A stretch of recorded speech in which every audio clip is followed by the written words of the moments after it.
Bismillahirrahmanirrahim. Assalamualaikum warahmatullahi wabarakatuh. Kami dari kelompok 3 akan mempresentasikan tentang tugas analisis resep dari mata kuliah ilmu resep terapan. Tugasnya ini dari dosen pengampu kami, yaitu Ibu APT Fitria Nugrahaini M.Farm. Kelompok 3 sendiri ada 3 orang, yaitu saya sendiri, Safna Raudatul Asfia. Saya Diah Ale Nuraini. Dan saya Anugrah Ilham Saputra. Baik. Tugas kami adalah melakukan analisis 4 resep, yaitu 2 resep non-racikan dan 2 resep racikan. Yang pertama ini adalah resep non-racikan dengan gambar yang sudah kami cantumkan dan salinan resepnya. Obatnya itu ada glimepirid, metmorfin, akarbose, mecobalamin, valsartan, dan amlodipin.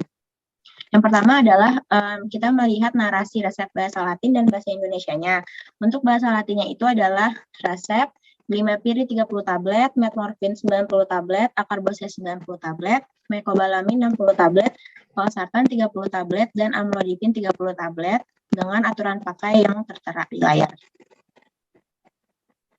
Kemudian ada untuk bahasa Indonesianya itu artinya ambillah obat glimepirid tablet dengan aturan minumnya pasien mengkonsumsi 3 kali sehari sebelum makan, metmorfin tablet dengan aturan pakainya pasien mengkonsumsinya 3 kali sehari sesudah makan, akarbose tablet, aturan minumnya pasien mengkonsumsinya 3 kali sehari sebelum makan, mecobalamin tablet, aturan minumnya pasien mengkonsumsinya 2 kali sehari sebelum makan, amlodipin tablet, aturan minumnya pasien mengkonsumsinya 1 kali sehari sebelum makan, dan valsartan tablet, aturan minumnya pasien mengkonsumsinya 1 kali sehari sebelum makan.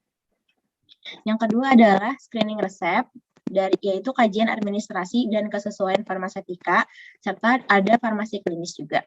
Yang pertama adalah kajian administrasi, dengan kajiannya ada nama dokter, SIP, nama pasien, umur pasien, berat badan, jenis kelamin, alamat, beserta nomor telepon rumah sakit, kemudian ada tanggal penulisan resep, dan paraf atau cek dokternya, dengan ketersediaan sebagai berikut.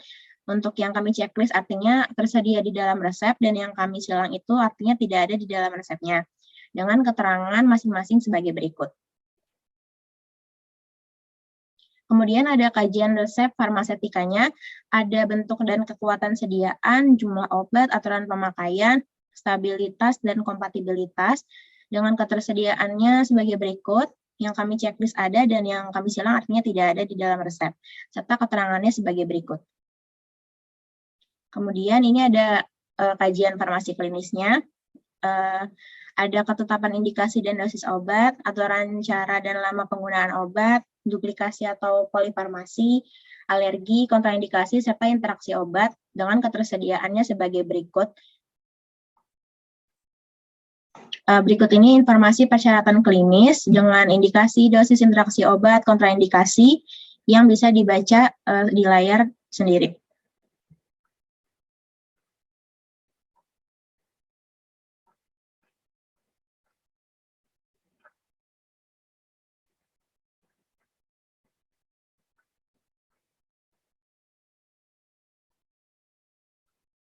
Untuk selanjutnya akan dibacakan oleh Diah Ale Nuraini. Selanjutnya ada bentuk sediaan dan juga kekuatannya. Untuk dalam resep itu, obatnya ada glimepirid, metformin 500 mg, akarbose 100 mg, mecobalamin, valsartan 80 mg, dan juga amlodipin 5 mg. Untuk kekuatan lainnya itu, glimepirid tablet ada 1 mg, 2 mg, 3 mg, dan juga 4 mg. Metformin ada 500 mg dan juga 800 mg. Akarbose 50 mg dan juga 100 mg. Mecobalamin tablet, kekuatannya itu ada 250 mcg dan juga 500 mcg. Valsartan tablet ada 80 mg dan juga 160 mg. Selanjutnya ada amlodipin, itu dengan kekuatan sediaan 5 mg dan juga 10 mg. Selanjutnya ada dosis dan perhitungan. Di sini dosis itu dibagi menjadi 2, ada dosis lazim dan juga dosis maksimal. Dosis lazim untuk glimepirid itu 1-2 mg, sedangkan dosis maksimalnya 4 mg. Untuk metformin, dosis lazimnya 500-850 mg, dengan dosis maksimal 2000-3000 mg. Selanjutnya ada akarbose 50 mg, dosis lazimnya, dan juga dosis maksimalnya 100 mg. mecobalamin 250 mcg dengan dosis maksimal 500 mcg. Lalu ada valsartan dengan dosis lazimnya 80 mg sampai 160 mg dan juga dosis maksimalnya 320 mg. Yang terakhir itu ada amlodipin dengan dosis lazimnya 5 mg dan juga dosis maksimalnya 10 mg.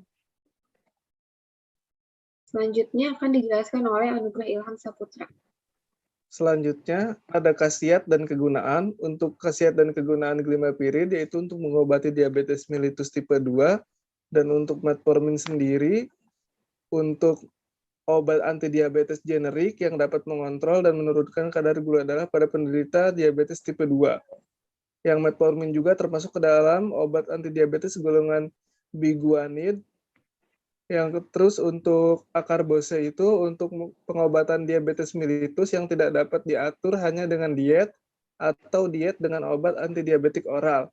Untuk mecobalamin yaitu untuk neuropati perifer, untuk valsartan, untuk hipertensi dapat digunakan tunggal maupun dikombinasi dengan obat antihipertensi lain. Gagal jantung pada pasien yang tidak dapat mentoleransi obat penghambat AC dan untuk amlodipin, untuk hipertensi, dan profilaksis angina.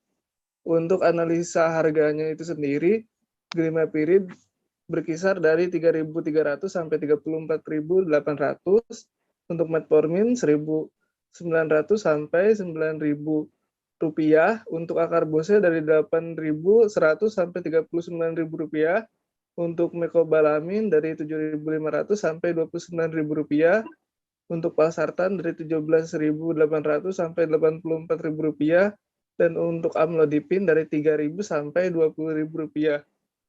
Dan untuk penyiapan dan penyerahan, yaitu diambilkan obat jadi sesuai dengan resep, kemudian diberikan kepada pasien dengan tidak lupa membayar obat pada kasir. Dan untuk etiket dan label serta kopi resep sudah tertera di layar. Untuk etiket sudah tertera di layar dan ini untuk kopi resepnya.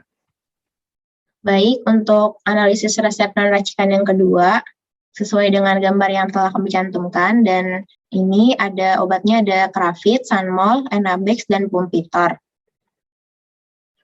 Kemudian untuk narasi resep bahasa Latin dan bahasa Indonesianya, bahasa Latinnya itu ada resep Kravit 10 tablet, Sanmol 10 tablet, Enabex 10 tablet, dan Pumpitor 10 tablet dengan aturan pakainya yang sudah tertera di sini. Untuk bahasa Indonesia, ambillah obat Kravit tablet, aturan minumnya pasien mengkonsumsinya 1 kali sehari sesudah makan. Sanmol tablet, aturan minumnya pasien mengkonsumsinya 3 kali sehari sesudah makan. Enabex tablet, aturan minum pasien mengkonsumsinya 1 kali sehari sebelum makan. Pumpitor tablet, aturan minum pasien mengkonsumsinya 2 kali sehari sebelum makan. Yang kedua, kajian screening resep, itu ada kajian administrasi dan kesesuaian farmasetika serta farmasi klinisnya. Yang pertama itu ada kajian administrasi, itu ada nama dokter, SIP, nama pasien, umur pasien, berat badan, jenis kelamin, alamat, beserta nomor telepon rumah sakit, tanggal penulisan resep, serta paraf atau cap dokternya. Untuk ketersediaannya, di sini sudah kami cantumkan yang checklist artinya ada di dalam resepnya dan yang silang artinya tidak ada di dalam resepnya. Dan keterangan sebagai berikut. Yang kedua ini adalah kajian resep farmasetika.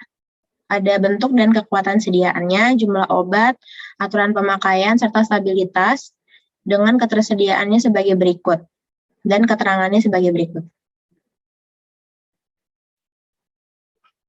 Kemudian farmasi klinis, ada ketetapan indikasi dan dosis obat, aturan cara dan lama penggunaan obat, duplikasi dan atau polifarmasi, alergi, kontraindikasi, serta interaksi obat, dan ketersediaannya sesuai dengan yang telah kami cantumkan di dalam tabelnya ini. Kesimpulannya, untuk resep dan racikan yang kedua ini, resep yang kami dapatkan bisa dilayani dan sudah lengkap dalam tahap screening resep. Yang ketiga, ada bentuk sediaan dan kekuatan lainnya. Yang ada di dalam resepnya itu ada Kravit tablet, Sanmol tablet, dan Pumpitor tablet. Dan untuk kekuatan sediaannya, untuk Raffi tablet itu ada 250 mg, 500 mg, 750 mg.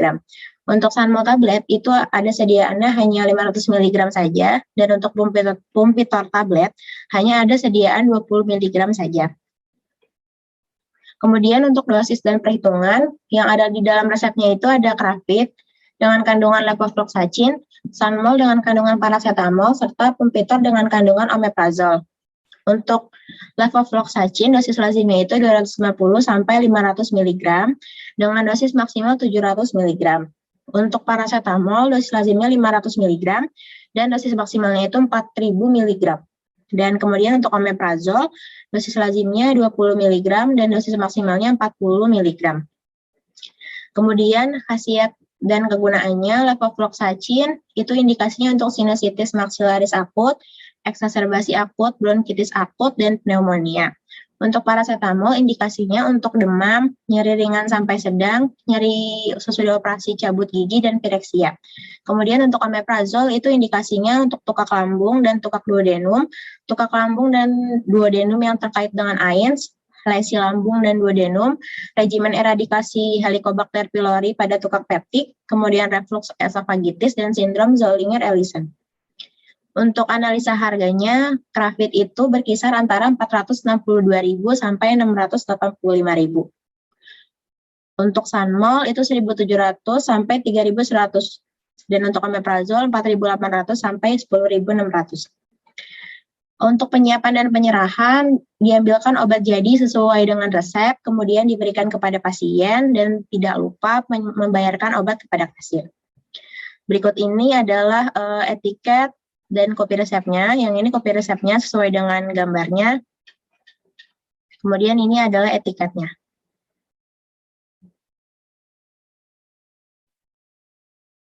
Selanjutnya di sini ada resep racikan yang pertama.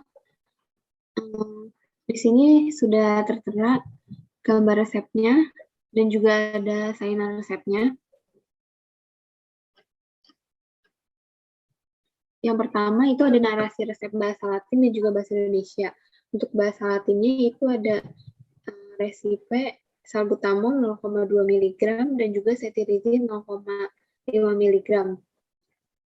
Untuk yang bahasa Indonesianya itu ambil dan buatlah obat salbutamol tablet dan juga cetirizine tablet digarus secara bersamaan, lalu dibagi obatnya menjadi 10 bagian sama rata.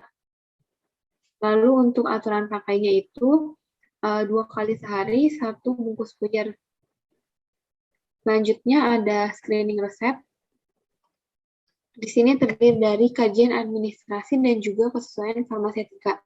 Yang pertama itu ada kajian administrasi, meliputi nama dokter, SIP, nama pasien, umur pasien, berat badan, jenis kelamin, alamat, nomor telepon, dan juga rumah sakit, alamat, nomor telepon rumah sakit, dan juga tanggal penulisan resep, paraf, atau cap dokter. Di sini yang kami checklist itu berarti yang tersedia di dalam resep, dan juga yang kami silang berarti yang tidak tersedia di dalam resep. Dengan keterangannya sebagai berikut.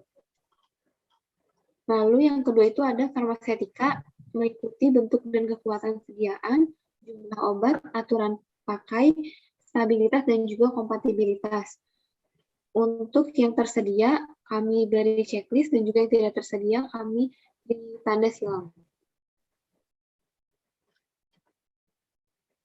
Selanjutnya ada farmasi klinis, ada ketetapan indikasi dan dosis obat, aturan, cara, dan lama penggunaan obat, duplikasi dan atau polifarmasi, alergi, kontraindikasi, dan juga interaksi obat. Yang kami checklist itu berarti tersedia di dalam resepnya, dan juga yang tidak kami checklist berarti tidak tersedia di dalam resepnya. Selanjutnya ada informasi persyaratan klinis, meliputi indikasi, dosis, interaksi obat, dan juga kontraindikasi dari obat salbutamol dan juga cetirizine yang bisa dibaca sendiri di layar.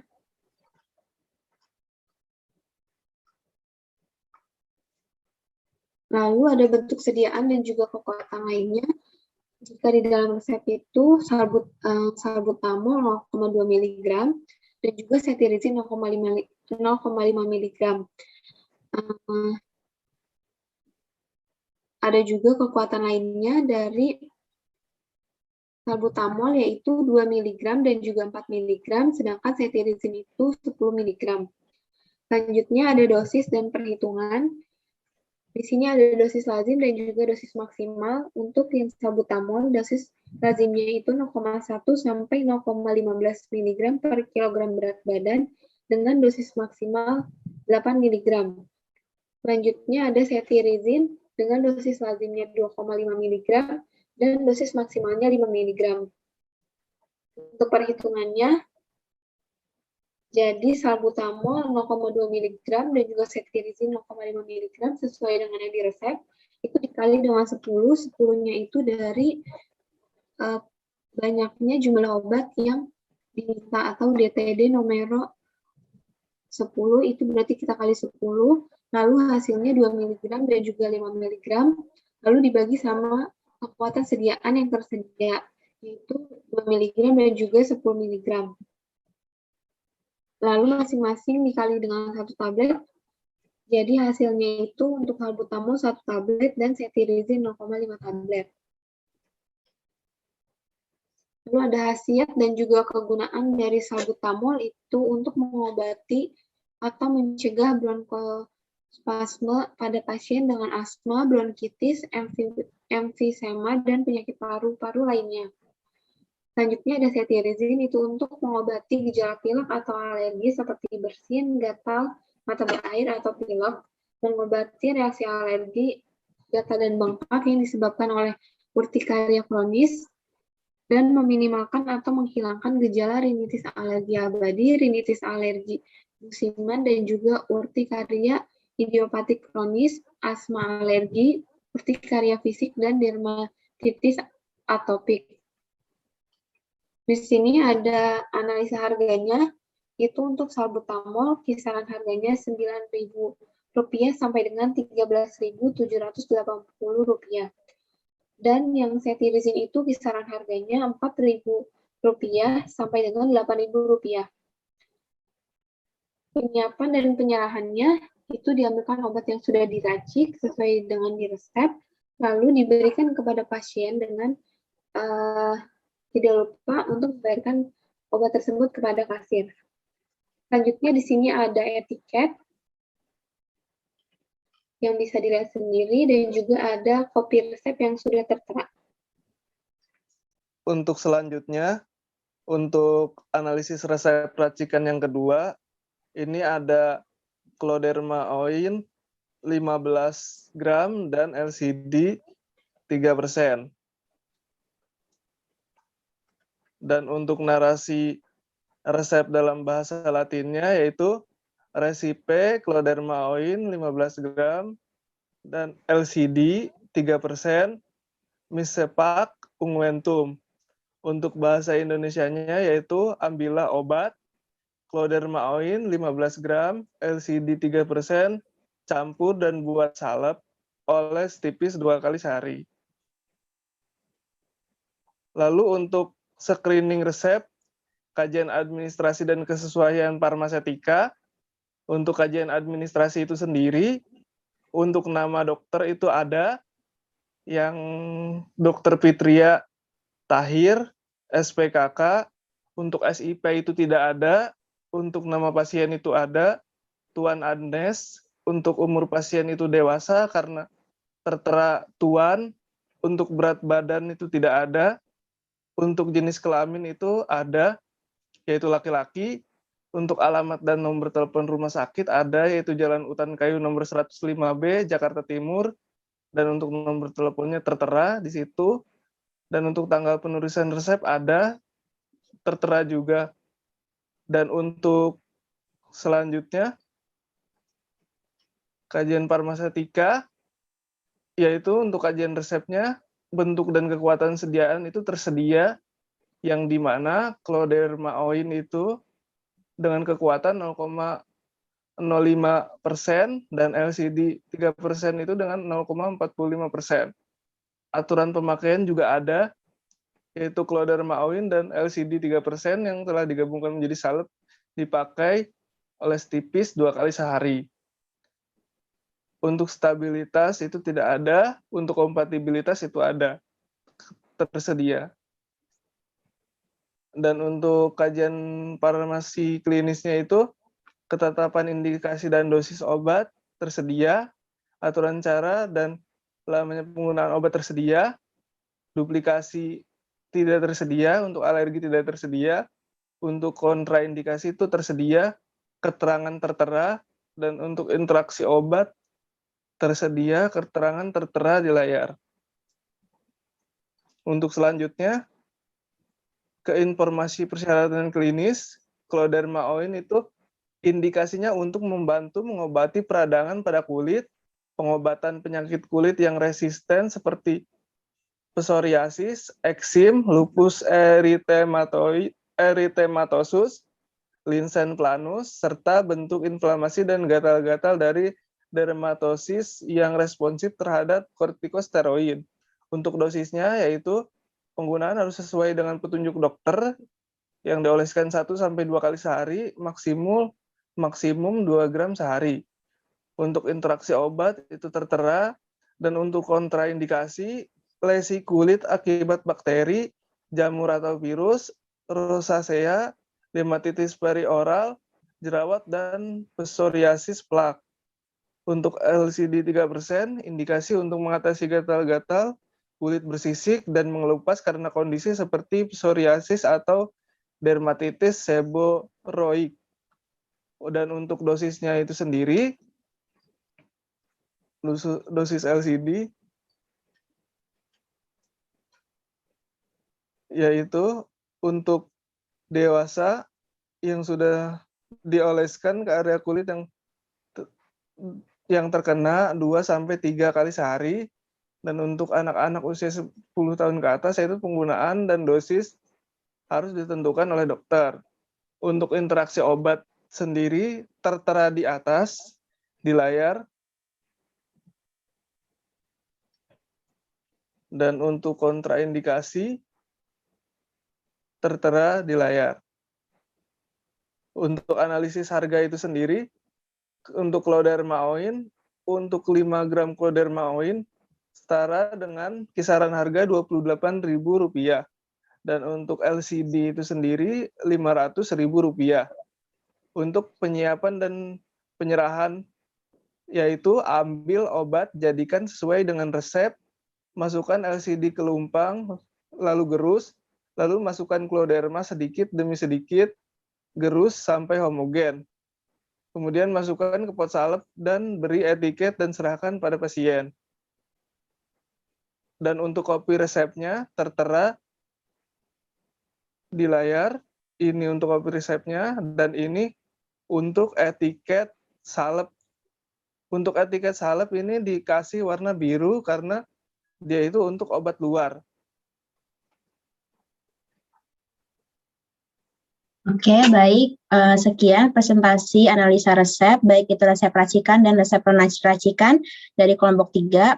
Kurang lebihnya mohon maaf. Assalamualaikum warahmatullahi wabarakatuh.